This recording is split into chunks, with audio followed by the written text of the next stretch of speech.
عباسی صاحب very warm welcome to this discussion. بہت شکریہ. تمید تو آپ نے میری سن لی ہے. اسد عمر صاحب کہتے ہیں کہ نیب کے آرڈیننس کے حوالے سے وہ 2 میٹنگز کر چکے ہیں اور اپوزیشن کی جماعتوں سے ہم سپورٹ حاصل کرنا چاہتے ہیں کیونکہ ان کے بغیر یہ ہو نہیں سکتا. یہ پیاز چھیلیں گے تو آنسو ہی نکلیں گے. جتنا مرضی چھیلا جاتا آنسو نکلیں گے. لیکن بات بڑی سیدھی ہے.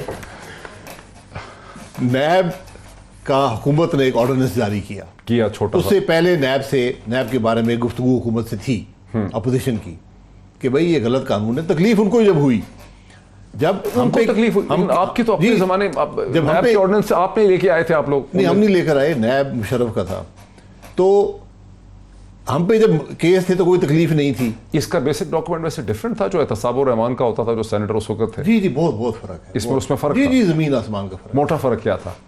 کیونکہ آپ نے بھی تو ایک احتساب کا بڑا پاورفل بنیادی طور پہ 100 فرق ہے. سب سے بڑا فرق یہ ہے کہ یہاں برڈن آف پروف ایکیوز پہ ہے.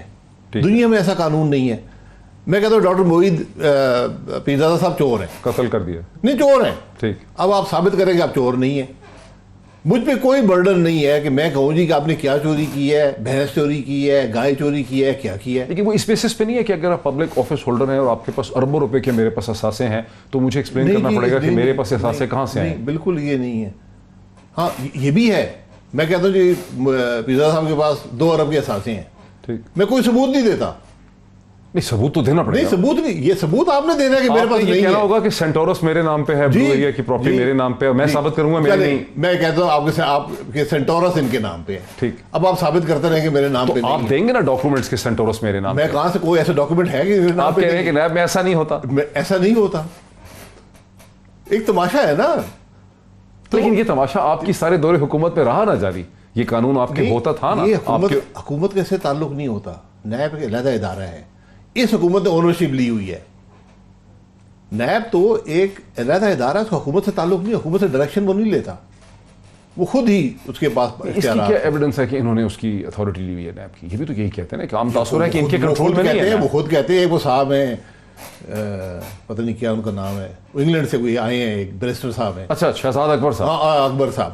وہ کہتے ہیں جی میں ذمہ دار ہوں, میں احتساب کا وہ ہوں, ایس اے پی ایم ہوں. ان کا نام تو پرائم منسٹر کے ایڈوائزر ہے نا. نہیں احتساب پہ نا. ہاں, تو احتساب وہ خود کہتے ہیں میں نے یہ کیس کروایا ہے. پرائم منسٹر کہتا ہے مجھے اندر کیا. نیب نے, پرائم منسٹر نے امریکہ میں تقریر میں کہا 5000 پاکستانیوں کے سامنے. 5000 اچھا 50,000 کر لیتے. 25-30 ہزار تو تھے شاید. نہیں, اس آپ نیٹ پہ جا کے اس آڈیٹوریم کی کیپیسٹی دیکھ لیں. امریکہ میں زیادہ بندے نہیں آنے دیتے. 25,000 ٹھیک ہے جی. 25,000 کے سامنے کہا کہ شاید عباسی کہتا ہے. میں سر حیران ہو رہا ہوں کہ اپوزیشن اور گورنمنٹ کے موقف میں کے فیکٹس میں فرق کتنا ہوتا ہے. نہیں فرق نہیں, میں 50 کر دیتا ہوں, کوئی فرق نہیں پڑتا. 30 کی کیپیسٹی. نہیں میں 50 کر دیتا ہوں. اچھا چلے, ٹھیک ہے 30,000 لوگ. 30,000. اس نے کہا کہ میں نے اس کو اندر کر دیا. آپ کا نام تو لے لیا, نام لے کے کہا, آپ تقریر دیکھ لیں. اس نے کہا میں نے, بار بار وہ کہتا ہے میں نے اس کو اندر کر دیا, میں نے اس کو اندر کر دیا. تو ذمہ داری اٹھائی ہوئی ہے انہوں نے. ٹھیک. تو اب نیب پہ بات ہو رہی تھی جب حکومت کو تکلیف ہوئی کیونکہ افسروں نے کام کرنے سے منع کر دیا. انہوں نے کہا جی ہم تو کوئی فائل سائن نہیں کریں گے, ہم نے زندگی بھر نیب نہیں بھگتنی, ہم نے تو اپروور نہیں بننا. تو بات چیت جاری تھی. اتنے میں حکومت ایک آرڈیننس لے آئی. ایک فاروق نائک صاحب بل لے آئے, پرائیویٹ ممبر بل سینٹ میں. وہاں بھی کمیٹی بن گئی, یہاں آرڈیننس میں کمیٹی بن گئی. اس آرڈیننس میں 15A کو تو انہوں نے چینج نہیں کیا اس کی لینگویج کو. وہ تو آرڈیننس بڑا معمولی سے تھا نا. وہ بڑا معمولی سے تھا کہ پتہ نہیں ٹیکس کے کوئی ایشوز ہیں, وہ نہیں یہاں پہ آئیں گے, اس قسم کی معمولی سی باتیں تھیں. کیونکہ جب تک آپ نیب کے قانون کو مستقل اور مکمل طور پر ٹھیک نہیں کریں گے نا تو یہ ایک کورسو ٹول ہے, یعنی یہ لوگوں دبانے کے لیے استعمال ہوگا. تو ہم نے کہا کہ بھائی ٹھیک ہے بات کر لیں. کمیٹی بن گئی پارلیمنٹ کی. میں خود پیش ہوا اس کے سامنے. میں نے ان کو بتایا میں کہ جناب میں نے نیب فیس کی ہے اور میں 2000 سے فیس کر رہا ہوں. میں نیب کا آج کا گاہک نہیں ہوں, میں نیب کی اوریجنل گاہکوں میں سے ہوں. سن 99 میں بنی تھی, 2000 سے مجھ پہ مقدمے بنانے کی کوشش کر رہے ہیں. ٹھیک ہے, ٹھیک ہے. تو میں نے کہا میں نے بتایا کسٹمر ہوں میں اس کا. جی اوریجنل کسٹمر ہوں, launch customer. Airline business میں لانچ کسٹمر کہتے ہیں. ٹھیک ہے جی. تو میں نے کہا کہ یہ خرابیاں ہیں کوئی 15-16 کنسیپچول. میں نے کہا جی یہ چیزیں اگر آپ دور نہیں کریں گے. یہ میٹنگز کب ہوئی ہیں جس میں یہ آپ نے کہا؟ یہ تقریباً پچھلے میں جیل سے آیا ہوں پچھلے 2 مہینے کے اندر. یہ اب تو ہم پہلے ہفتے میں مئی کے جی بالکل. یہ مارچ اور اپریل میں ہوئی ہیں, بلکہ مارچ میں ہوئی. میں خود پیش ہوا. یہ پارلیمنٹ کی کمیٹی ہے, نیشنل اسمبلی کی کمیٹی ہے. ریاض فتیانہ صاحب چیئرمین ہیں, وہاں گورنمنٹ کے ممبر نہیں, اپوزیشن کے. میں ممبر نہیں ہوں. میں نے اس سے درخواست کی میں پیش ہوتا ہوں. میں پیش ہوا, پونا گھنٹہ انہوں نے مجھے دیا. میں نے ان کو پریزنٹیشن دی کہ یہ تبدیلی چاہیے اور کیوں چاہیے, اس سے خرابی کیا پیدا ہوتی ہے اور اس کا کیسے تبدیل ہوگا, سب بنا کے دیا. ایک ہم نے ڈرافٹ بھی کنسالیڈیٹ کر دیا. فاروق نائک صاحب, یہ مارچ کی بات ہے, یہ مارچ کی بات ہے. یہ سب ریکارڈ پہ ہے, کوئی ڈکی چھپی بات نہیں. اچھا, قومی اسمبلی کے ریکارڈ پہ. اسمبلی آج کل بند ہے, تو وہاں پر فاروق نائک صاحب کو بل بھی اس میں ڈال دیا, ایک ڈرافٹ بنایا, آرڈیننس بھی ڈال دیا, جو میں نے ایشوز ریز کیے وہ بھی ڈال دیے. ایک ڈاکیومنٹ ہم نے بنا دیا کہ بھئی یہ چینجز چاہیے. ٹھیک. اس کے بعد وہ آرڈیننس لیپس کر گیا. اب اس کمیٹی کی حیثیت بھی ختم ہو گئی ہے میرے خیال میں. اب حکومت کو نیا آرڈیننس لانا چاہتی ہے تو لے آئے. اس کے بعد سے میٹنگز نہیں ہوئی. نہیں, اس کے بعد کوئی میٹنگ حکومت سے. اسد عمر صاحب 2 میٹنگز کی بات کر رہے ہیں, وہ پھر مارچ کی میٹنگز ہوں گی. جی مارچ کی بات کر رہے ہوں گے.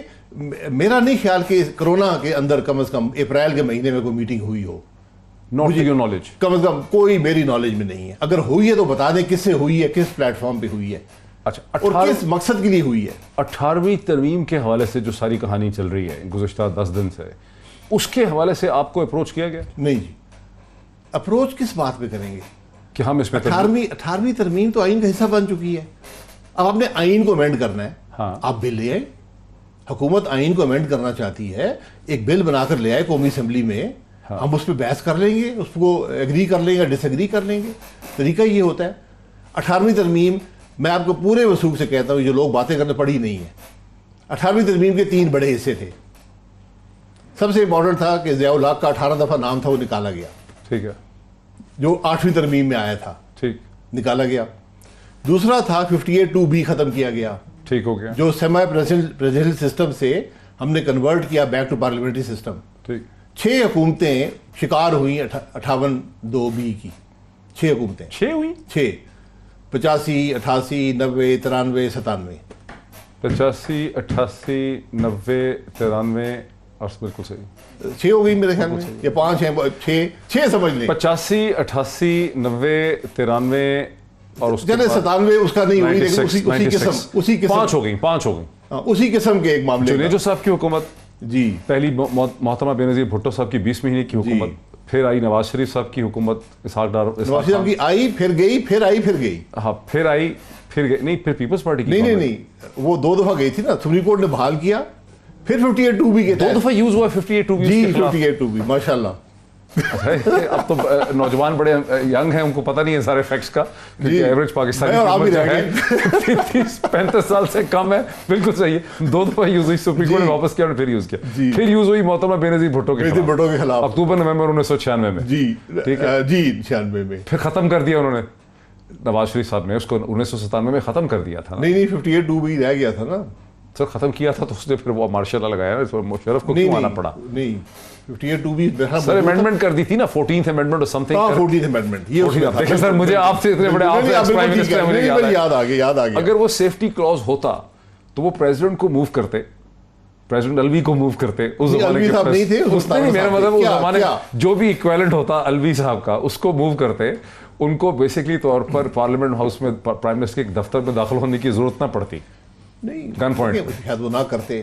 نہیں تو اچھا نہیں. ویسے وہ اپنی جگہ کچھ لوگ یہ بھی کہتے ہیں, ویسے کچھ پریزیڈنشل پاور ختم کی گئی. کچھ لوگ یہ بھی کہتے ہیں کہ جب تک وہ سیفٹی کلوز تھا سسٹم میں کو ہونا چاہیے تاکہ اسٹیبلشمنٹ کو ڈائریکٹلی فزیکل کوئرشن نہ کرنی پڑے. اس کے بارے میں کیا سیفٹی کلوز ہے, جنہوں نے سیفٹی کلوز نے پاکستان کو نقصان پہنچایا ہے نا.